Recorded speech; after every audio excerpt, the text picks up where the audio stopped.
Political engineering. আপনি যদি nomination গত 3 বার দেওয়া হয়েছে বেশিরভাগ ব্যবসায়ীকে, কেন ব্যবসায়ীকে দেওয়া হবে?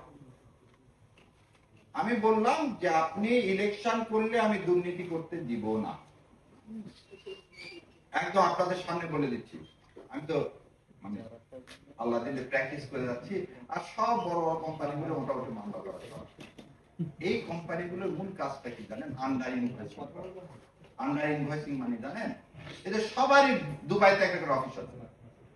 চিনি কিনছে, ধরে নেন আপনার চিনি কিনছে $160, আর আমাদের এখানে বলা হচ্ছে প্রতি ডলারে 3 টাকা করে ইয়া দিতে হবে। কি দিতে হবে? ভ্যাট দিতে হবে, কাস্টমস ডিউটি দিতে হবে। তাহলে 160 আর 3 কত পড়তেছে? 163।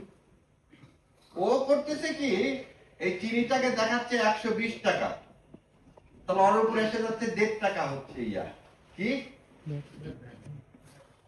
ট্যাক্স। তাহলে ট্যাক্সটা কি করতে হলো? অর্ধেক। তাহলে আমি ট্যাক্সটা পেলাম কত? অর্ধেক কম। এটা করে ওর লাভ কি? এটা কমায় তো আমাদের লাভ হচ্ছে যে চিনির দাম তো কম হবে না।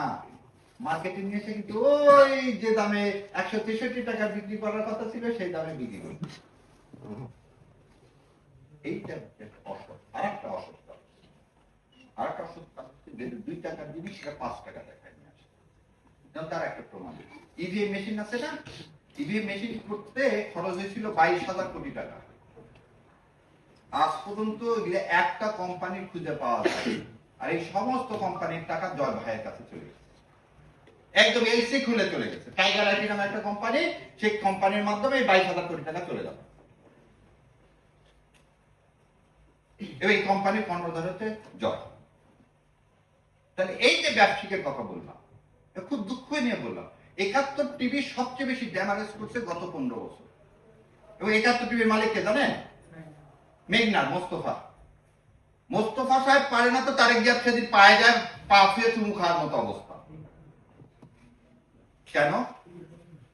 তুই অপরাধী, তাই কি ধরলেন আপনি গত 18 মাসে?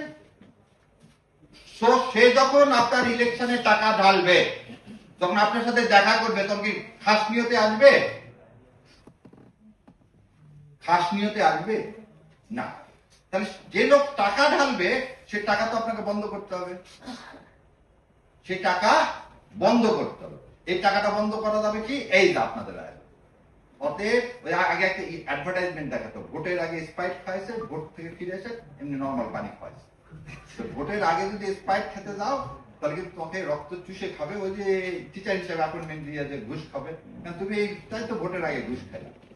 তাহলে আমাকে কি জনমত তৈরি করতে হবে?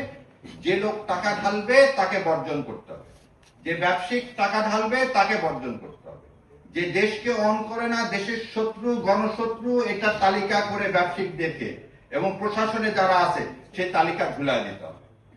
তবেই না ইনশাল্লাহ এদেশে ওনারা কোনো খারাপ কাজ করার সুযোগ পাবে। আসেন রিগি শোনেন।